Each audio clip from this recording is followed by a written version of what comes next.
We're back, and the Dow is holding at plus 42, 7,200 on the Dow. The poor U.S. economy and tougher border controls are combining to create fewer immigrants coming into the U.S., legally or otherwise, to pick crops. So what's a farmer to do?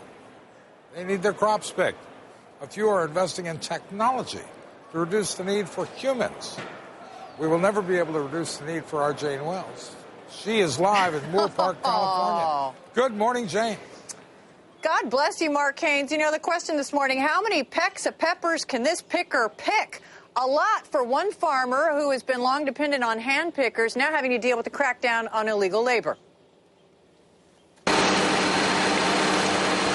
This is one of 4 tomato pickers which Craig Underwood has modified to pick peppers. It's a $1 million investment now starting to pay off, dramatically reducing the need for humans, though you still need a few to man the machine. Why invest so much? Well, they had to. During the last few years, people who picked produce moved to better-paying jobs in home construction or easier jobs in things like fast food as the minimum wage went up. Plus, Homeland Security tightened security at the border, meaning fewer people came here to pick, and those who did show up didn't do such a great job. This is a hard job.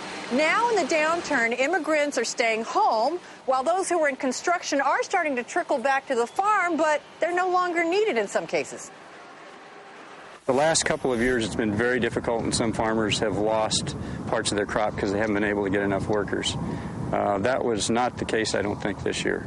But we need the machines more than ever because no matter what, it's still going to be a lot less expensive to harvest by machine. Our goal this next year is to be 70 to 80% machine harvest.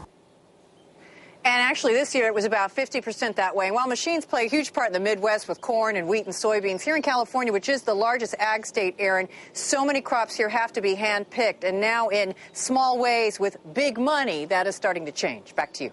And just a question on this. You say it costs about $1 million to convert 4 tomato pickers? That's a lot. Yeah. Yeah, it is, and that's why they've taken so long to do it, and they've really had to work out the kinks. I mean, when they started picking peppers with this, they ended up with about as much twigs and dirt as they did with peppers. So they've had to modify it, and that has cost more money over the last few years. Now they say it's starting to pay off. Thanks, Jane. Thank you, Jane Wells. Up next.